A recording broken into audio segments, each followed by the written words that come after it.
Está no ar o Indica, o podcast do Grupo Jogo. Jogando com a arte. A gente indica e você indica pra gente.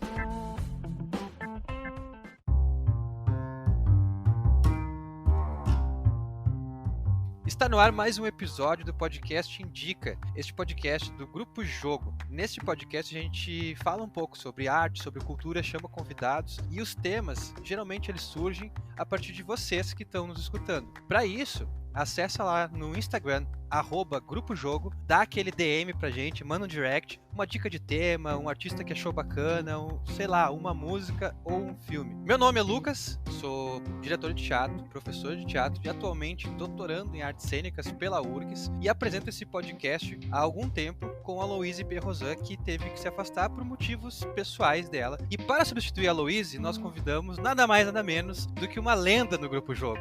Manu Menezes, seja muito bem-vindo. Ai, gente, lenda! Imagina, louca! E aí, gente?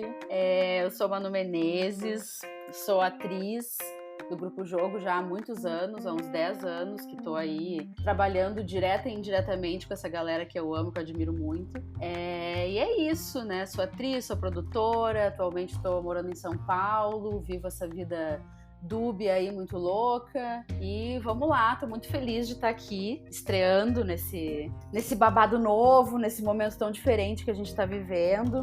Agradeço a Lou a oportunidade, o Lucas também, e o Alexandre que me convidou, acho que vai ser massa. E hoje, especialmente, eu tô muito feliz, porque pra começar essa parada, eu tive o presente de poder entrevistar um cara que eu admiro muito, e que é muito meu amigo, e que eu considero um artista incrível. Ele é Ravel Andrade, que é ator, é músico, é compositor, quase foi jogador de futebol profissional do time de Cascais, em Portugal. Olha essa, aí, cara.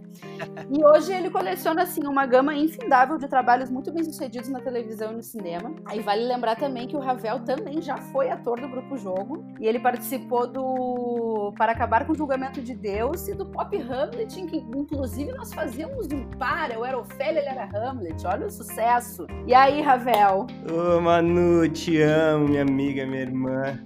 Quanta coisa linda que você falou aí. Fiquei emocionado com tanta coisa que eu faço. Olha, que doido. Tô muito feliz de estar aqui com a galera do Grupo Jogo, que é o grupo que eu tanto amo, que eu fiz parte no início da caminhada, e acho que o Dil foi um cara que acreditou em mim quando ele foi ver o Mambembe da Casa de Teatro de Porto Alegre, que era uma peça que a gente fez, e me levou do Grupo Jogo para ajudar com o cenário. Depois eu fiz som, depois eu fiz luz, depois eu estava ensaiando, depois eu estava no processo. Então foi muito importante. Estou muito feliz de estar aqui com vocês, Lucas também. E é isso aí, minha primeira vez aqui no podcast e em podcasts, então estou um pouco nervoso.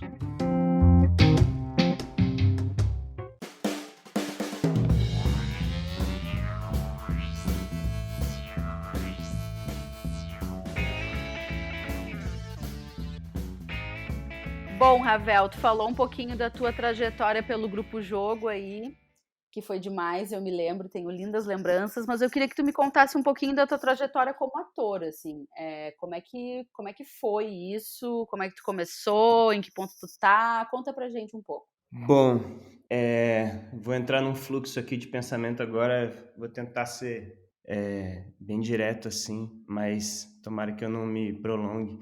Eu comecei a fazer teatro por conta do meu irmão mais velho, Júlio Andrade, que é um cara que sempre me influenciou assim na vida. Então, quando ele tinha 18 anos, que ele começou a carreira dele, eu tinha 3 anos de idade e ele já me carregava com ele para essas peças que ele fazia. Eu ficava nas coxias, nos camarins, ficava no set de filmagem. Então eu sempre me encantei por esse olhar artístico da vida, assim, e por essa carreira que eu poderia seguir e tudo mais. E em paralelo a isso eu jogava futebol também, como o Manu falou ali, e era uma coisa que eu fazia assim, porque meu pai admirava aquilo, minha família admirava aquilo, e eu me dava bem assim, então fui levando, mas sempre com o meu irmão me influenciando ali com a arte e trazendo sempre uma câmera, um instrumento.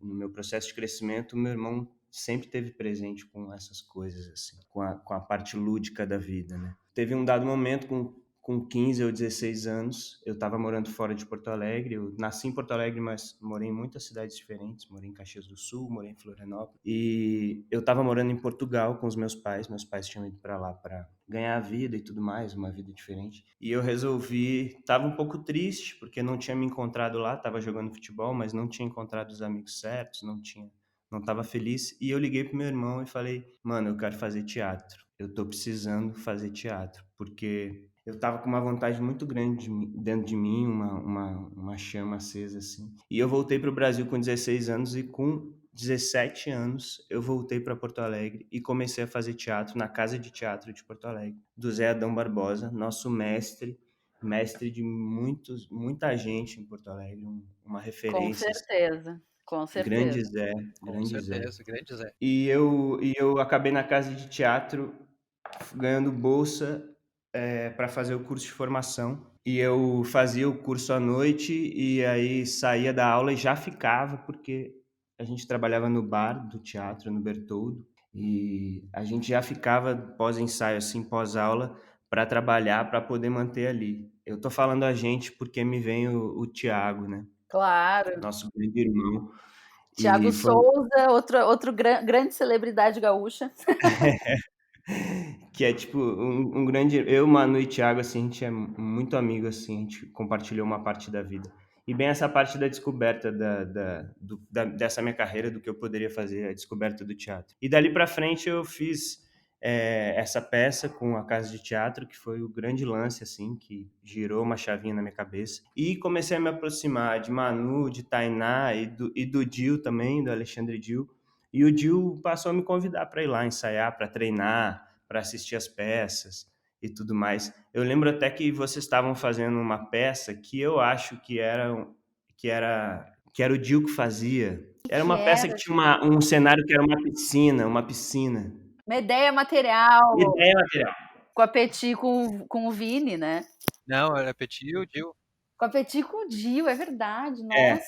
e eu lembro que eu fui assistir essa peça e o Gil já tinha assistido minha peça, a galera do grupo já tinha assistido minha peça e tal. E eu lembro que eu fui assistir Minha Ideia Material e o cenário tinha essa piscina que era uma baia de 10 centímetros assim, de madeira com uma lona, então fazia um espelho d'água. E acabou a peça e eu fiquei ali com a Manu, com a Tainá, e o Gil falou: pô, quer ajudar aqui no cenário? Pega uma toalha lá e vamos secar aqui. Eu lembro que a gente ajudava a tirar a água da baia com toalha.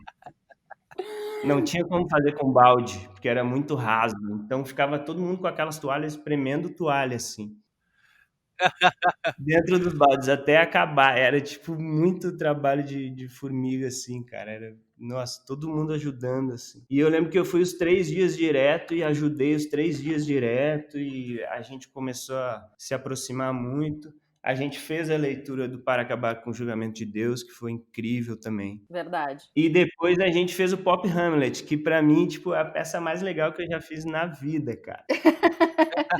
Que era maravilhoso, que era era o Grupo Jogo com parceria com o Grupo Geográfico, né? Sim, era demais. E era uma sequência que teve o Rock Hamlet, que foi um sucesso. Eu tinha assistido ainda, não estava envolvido com o grupo. E eu amava aquela peça, a galera cantava Bohemian Rhapsody, a Manu arrasava.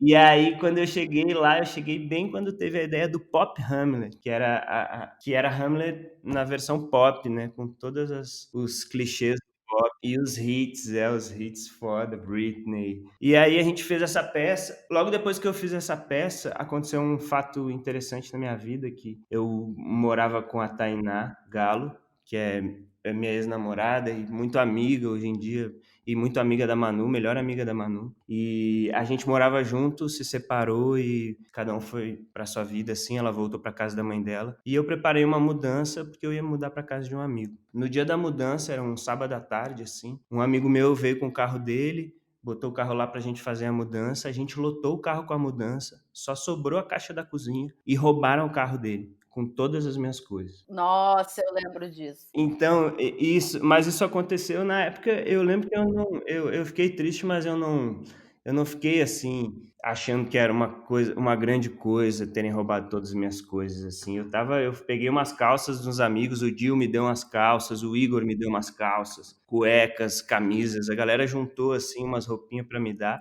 E Amado. eu tava, de certa forma, feliz, porque eu sou um cara organizado, então eu falei, bom, foi tudo, agora eu vou começar tudo de novo organizadinho e tal. E aí eu entendi que isso foi, na verdade, para eu conseguir dar esse salto, que foi vir para São Paulo, né? Logo que aconteceu isso, eu encontrei o meu irmão no Natal e meu irmão falou, mano, eu vou fazer um filme de um cara chamado Paulo Coelho, que é um escritor. Bom, todos conhecem Paulo Coelho. E eles estão atrás do Paulo Coelho mais jovem. E eu sugeri você.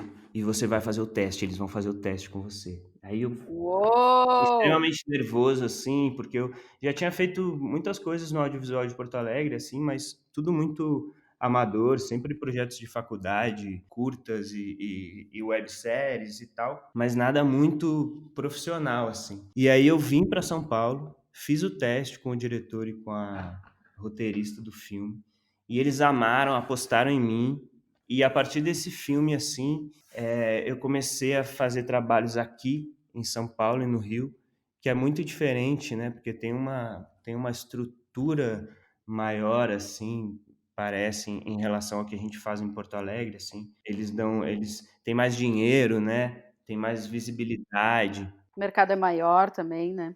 O mercado é mais amplo. Então, eu fiz esse filme e esse filme me trouxe o Sessão de Terapia, que é uma série que eu era muito fã, sempre fui muito fã. Sou muito fã do Selton Mello, né? Acho que é um dos maiores atores assim que a gente tem. Eu acho ele incrível tudo que ele Com faz, assim. certeza, com certeza. E aí eu fiz o teste do Sessão de Terapia e passei. Eu não imaginava que eu ia passar nesse teste, porque só tinha grandes atores ali, galera que já trabalha há muito tempo, e eu só tinha, assim, para eles, para a galera aqui do Sudeste, né?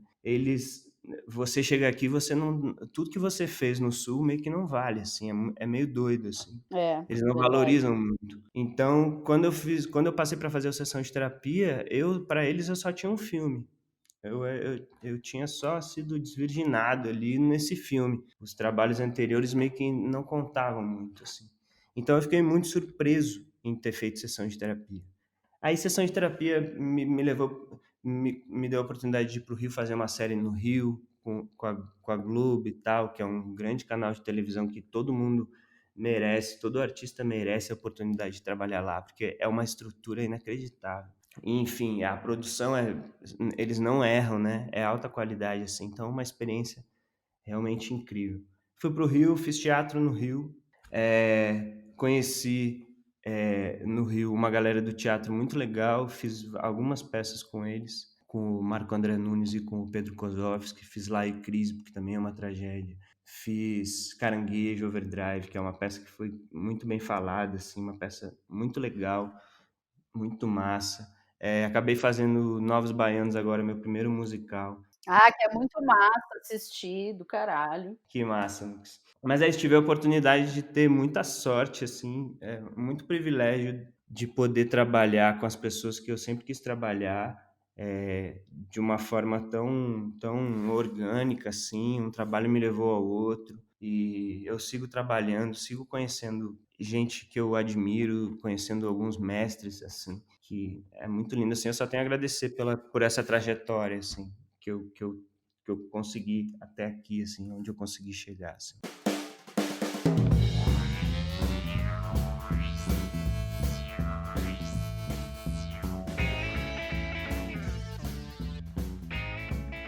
E é legal porque tu toca em várias questões, né, que são do teu particular, são da tua história, mas que, bom, acontece com várias pessoas no Brasil, assim, quando a gente fala sobre o mercado da arte e tal, atinge várias possibilidades, né? Porque aí eu fiquei pensando, assim, te convidando para pensar junto, como é que é ser artista no Brasil? Porque tu falou, assim, achei muito massa, muito bonito essa questão que tu começa no teatro por uma paixão, e aí tem o teatro na tua vida, e depois tu vai pro audiovisual e cinema, TV. Então tu tem uma visão, acredito que, não digo maior, mas eu digo mais complexa do que é ser um ator no Brasil hoje. O que que tu tem a refletir sobre isso? Como é que tu vê esse ofício, essa profissão de ser ator no Brasil? Como é que é ser um ator no Brasil hoje? Vamos pensar junto aqui também. Eu acho que no princípio, assim, eu via essa coisa da arte, assim, meio desse âmbito do ator, assim, da interpretação, do teatro, do cinema, né? Mas conforme eu fui vivendo experiências como ator, eu vi que a arte, na verdade, ela é mais do que isso, né? Mais do que ser um ator, né? A gente é artista, né? A gente tem que estar aberto para vivenciar muitas coisas, assim, muitas coisas.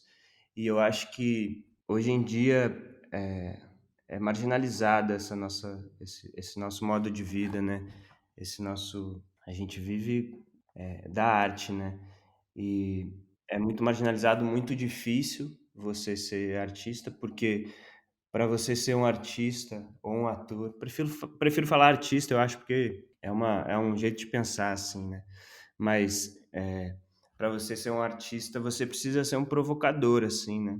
Da sociedade e precisa repensar as coisas, precisa subverter as coisas, né? Ir além. E hoje em dia tem essa coisa muito polarizada e a gente acaba ficando num lugar meio de maluco, assim, de doidão e tal. Mas ao mesmo tempo é indispensável que isso esteja aceso ainda, que a arte esteja acesa e que ela esteja muito mais aflorada, porque é esse o momento que a gente precisa ser artista, que a gente precisa ser, por mais que esteja difícil, por mais que seja marginalizado, eu acho que a gente precisa nesse momento trabalhar com a arte, trabalhar com o olhar para o outro e com a desconstrução.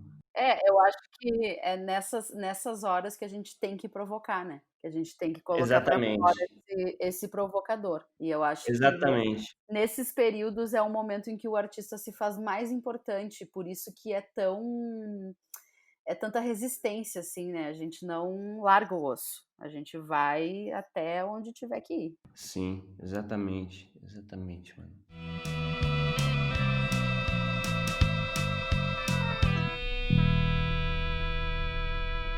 Ravel, me conta uma coisa, tu é um cara que, enfim, né, falou aí que já trabalhou no sessão de terapia e tem uma trajetória no cinema, querendo ou não, enfim, fez vários trabalhos que...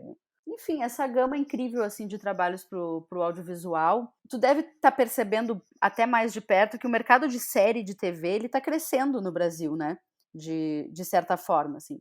A gente tem visto muito conteúdo nacional com uma qualidade muito massa sendo produzido por plataformas de streaming e também os canais de TV que, enfim, acabaram encontrando uma maneira, né, de ter suas plataformas online. E eu queria entender, assim, como que é ver isso de perto, pensando em tudo isso que tu falou agora de ser um artista no Brasil, ver esse crescimento do audiovisual, de certa forma, no Brasil acontecendo, dá alguma esperança? O que tu me diz sobre isso? Pô, é maravilhoso, eu acho maravilhoso o que está acontecendo, porque desliga dessa coisa da televisão, né? E a televisão, além de encaixotar muito nesse padrão, assim, do que o grande público consome, ela limitava, né, a um certo número de artistas e tal, não era todo mundo que tinha, não é todo mundo que tem a oportunidade de trabalhar numa televisão e tudo mais. E eu acho que com as produtoras, com essa liberdade de criarem séries de gênero e outras séries e séries, enfim, tem uma amplitude maior até para a galera, assim, para os artistas, né? As séries hoje em dia elas são feitas para os nichos, assim, então tem vários tipos de série, então tem uma representatividade grande que pode estar envolvida nessas séries que já existe, tem vários tipos de séries e várias produtoras trabalhando. Eu acho que amplia o número de oportunidades e para sair um pouco fora desse padrão também que a televisão tem, eu acho maravilhoso, eu acho ótimo E eu sou super esperançoso, assim, que a gente vai cada vez mais ter trabalho, porque tá cheio de tela por aí, cheio de conteúdo. Acho que o que mais vão fazer são esses conteúdos de audiovisual, esses vários tipos de série, vários tempos, né? Tem série de 20 minutos, série de meia hora, série de 1 hora. Enfim, eu acredito muito. Os formatos também não estão mais tão encaixotados, né? E eu acho que com esse momento que a gente está vivendo, a gente começou a aprender a fazer outros tipos de conteúdo, né? Tem muita gente gravando coisas sozinho, gravando coisa em casa, fazendo coisas à distância, enfim, a gente está ainda aprendendo a olhar para as oportunidades, né? E para as formas de fazer acontecer, né? Exatamente, não tem limites, assim, né? Tudo que você criar é um conteúdo legal, que vai passar uma informação, que vai falar de algo que as pessoas querem ouvir. Eu acho maravilhoso, eu tenho achado maravilhoso, maravilhoso.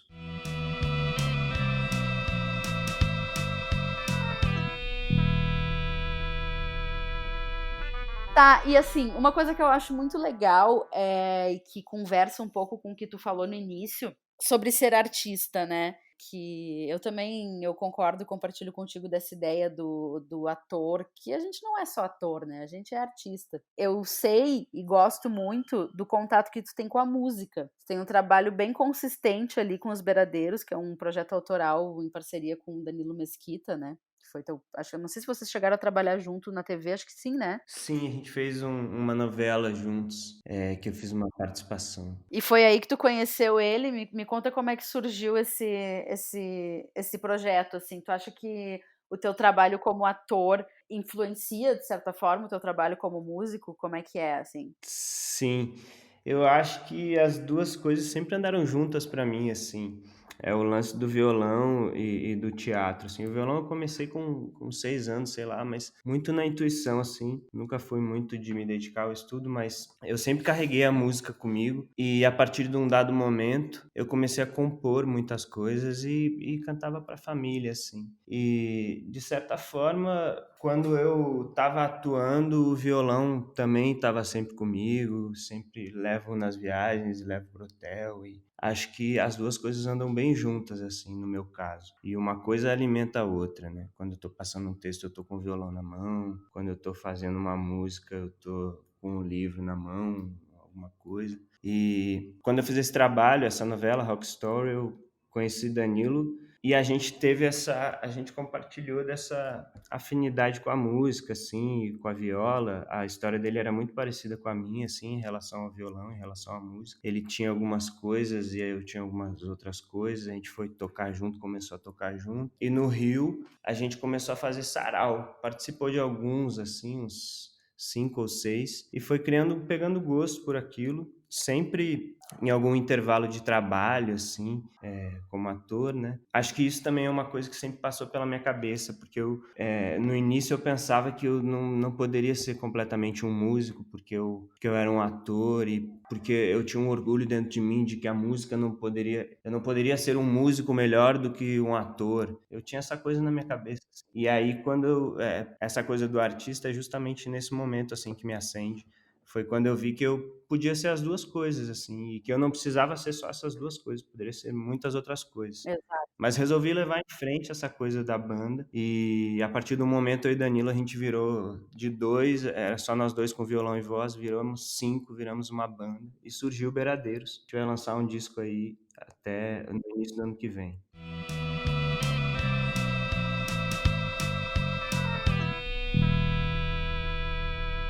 E me conta uma coisa, assim, eu fico pirando muito nessa coisa de ser multiartista, assim, porque de fato, eu não sei, eu aprendi, assim, com os meus professores, em toda a minha formação, que pra gente ser ator, a gente tem que entender de todas as artes e de tudo no mundo, né? O ator é uma grande fonte de tudo, né?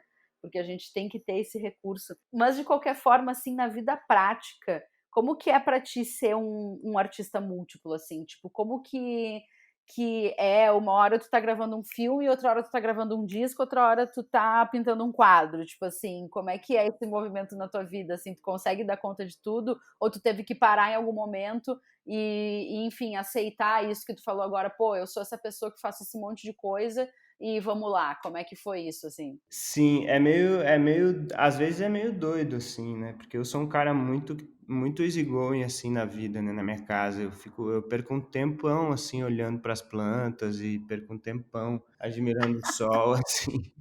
Então, às vezes é meio doido mesmo Eu ter sei esse como é que é, monte de sei como é que é. coisa. Você sabe. E aí no meio disso entra umas burocracias também, né, que somam esse estresse, assim. Mas eu consigo lidar bem, assim. Agora, o que eu entendi nisso tudo é que é preciso separar as coisas, assim. Quando eu tô focado no meu trabalho como ator, assim, numa série ou num trabalho, eu não consigo fazer outra coisa, por exemplo. Não consigo ir ali. Às vezes eu faço um show, uma coisa assim que não precisa muito ensaio, muita atenção.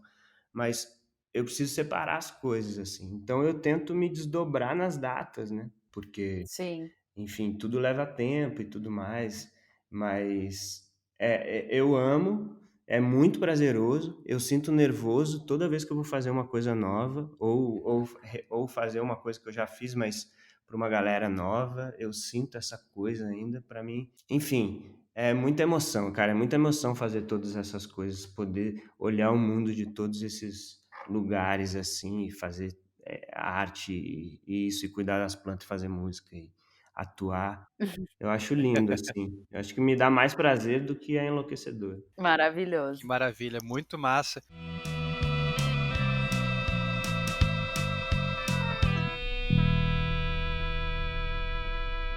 Ravel, toda a tua trajetória e também de músico, ator, artista, né, completo e múltiplo, acho que essa noção de multiplicidade, ela é muito, eu acho, pelo menos, né? Não vou dar uma de eu acho que é muito importante. Eu acho que é legal, assim, quando a gente é múltiplo e nessa multiplicidade a gente vai se conectando a várias redes, né? De afetos e de artistas e de conhecidos e por aí vai. E pensando nisso, chegando ao final do nosso podcast chama Indica, Ravel. Então a gente sempre termina com uma dica do nosso convidado, uma dica cultural, uma dica artística. Yeah. O que que tu trouxe para nós? Bom, galera, foi demais. Eu amei estar aqui com vocês. Manu, te amo demais, demais. Também te amo, amigo, te amo muito. Que saudade, porra. Saudade demais. Lucas, foi um prazer enorme, prazer enorme.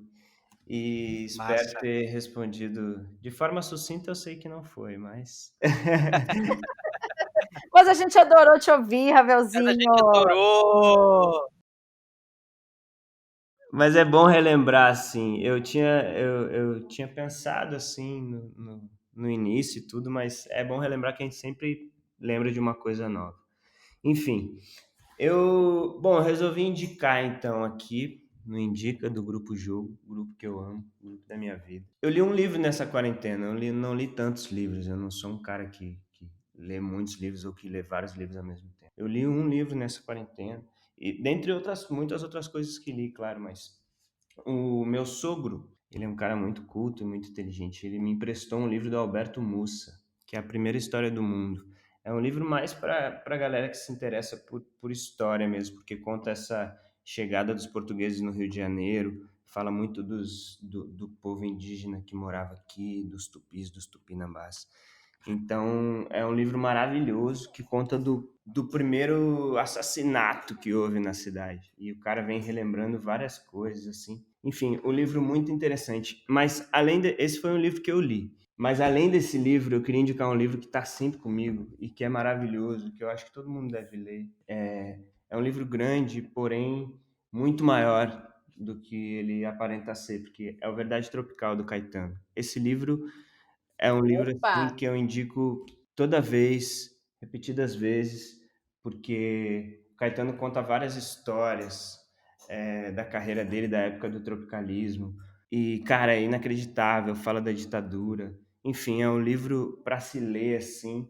Caetano escreve maravilhosamente bem, além dele ser um grande poeta, cantor, intérprete. Ele é um cara que escreve muito bem, é lindo ler, é super poético o livro, nas palavras dele. E é isso, indico Verdade Tropical, do Caetano Veloso e Alberto Mussa, A Primeira História do Mundo. Sensacional.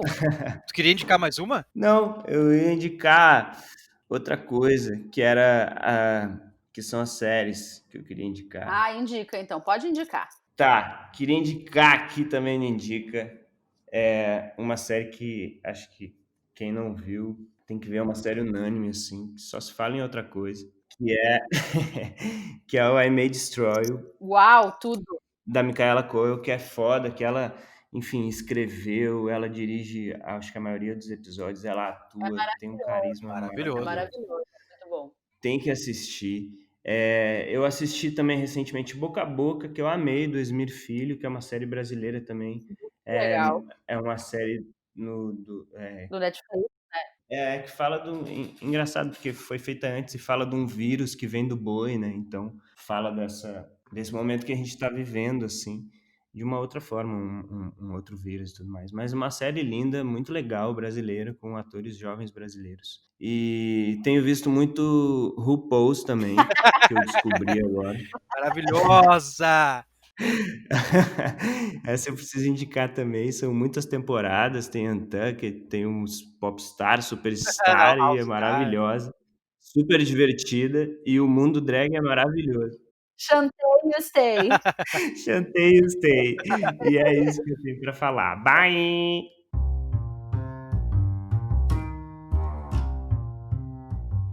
E com essa dica a gente encerra então o nosso podcast de hoje, o nosso 14º podcast. Então se tu quiser mandar uma dica, entra lá no @Grupo Jogo pelo Instagram ou pelo YouTube, manda um direct, manda uma mensagem, que a gente tá atento a todas as mensagens que são postadas lá. Muito obrigado, Ravel, valeu por participar, foi muito a fuder o episódio de hoje. E seja bem-vinda, Manu! Obrigada, gente! Aê, Manu! E agora vocês vão ouvir a minha voz agora por algumas edições ainda, até a Lou voltar da licença maternidade dela. Aquela. Mentira, gente, não é isso. Valeu, galera. Obrigado. Foi Valeu. maravilhoso. Amo vocês. Viva Grupo Jogo.